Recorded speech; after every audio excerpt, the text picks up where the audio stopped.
दोस्तों, अंग्रेज भारत के समस्त शूद्रों के लिए कैसे भाग्य विधाता साबित हुए, आइए इस वीडियो में जानते हैं। जब अंग्रेजों ने रेलवे लाइन पूरे देश में बिछाना शुरू किया तो ब्राह्मणों ने हिंदू समाज को भड़काकर उसका जबरदस्त विरोध किया था, यह कहकर कि अंग्रेज धरती माता को लोहे से बांध रहे हैं, अधर्म हो जाएगा, महामारी फैल जाएगी, कोई नहीं बचेगा। कई जगहों पर दिन में लाइन बिछाई जाती थी और रात को उखड़वा दी जाती थी। कहीं कहीं तो धार्मिक भावना भड़काकर देवी देवता की मूर्ति स्थापित कर लाइन उखाड़कर रातों रात मंदिर बनवा देते थे। यदि आपको इसका आज भी प्रमाण देखना है तो गाजीपुर जिले में दिल्ली कोलकाता रूट पर दिलदार नगर जंक्शन स्टेशन पर उखाड़ी लाइन पर ही शायर माई का रातों रात मंदिर बनवा दिया था।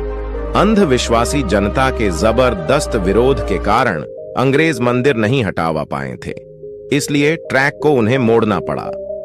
आज भी दो ट्रैक के बीचों बीच यह मंदिर मौजूद है। ब्राह्मणों ने रेलवे का विरोध इसलिए किया था कि हम लोग शूद्र के साथ नहीं बैठ सकते हैं, पृथ्वी पर अधर्म हो जाएगा। हम लोगों के लिए अलग बोगी, नहीं तो डब्बे में ही अलग से ऊंची सीट ब्राह्मणों के लिए बनाना पड़ेगा, तभी हिंदू धर्म की पवित्रता बनी रहेगी।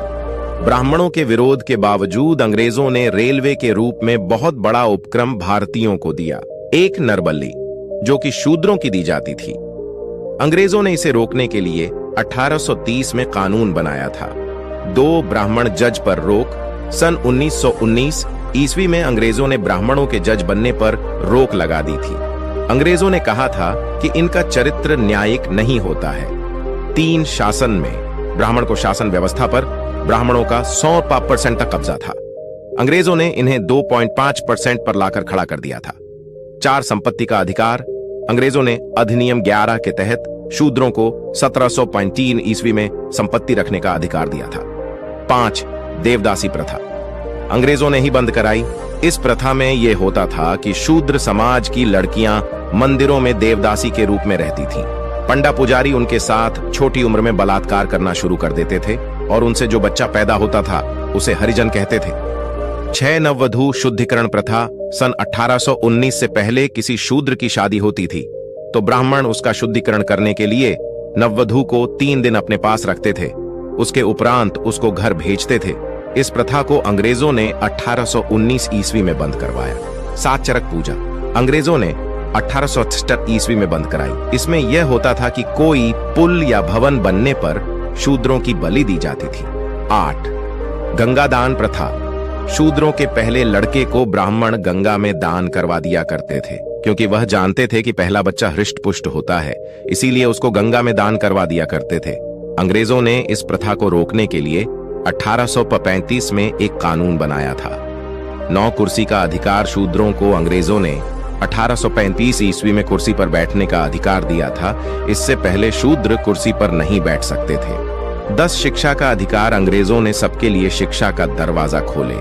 पहले शूद्र जातियों, आज की ओबीसी, एससी, एसटी व सभी वर्ण की महिलाओं को पढ़ने का अधिकार नहीं था। 11 सरकारी सेवाओं में प्रतिनिधित्व। अंग्रेजों ने शूद्र वर्ण की जातियों को सरकारी सेवाओं में गवर्नमेंट ऑफ इंडिया एक्ट के माध्यम से प्रतिनिधित्व देने की व्यवस्था किया। अतः अंग्रेजों ने शूद्र, अतिशूद्र जातियों के हितों को ध्यान में रखते हुए अनेक सामाजिक, आर्थिक और राजनैतिक सुधार किए थे। First India act, second India act, अंत में संविधान को बनवाने में अंग्रेजों की काफी अहम भूमिका रही थी। महात्मा ज्योतिबा फुले ने तो यहां तक कह दिया था कि शूद्र अतिशूद्र के लिए अंग्रेज भगवान बनकर आए हैं। दोस्तों, अगर वीडियो पसंद आया हो तो चैनल को सब्सक्राइब कर दे और लाइक कर दे और शेयर करें। आपका दिन शुभ हो। जय भीम।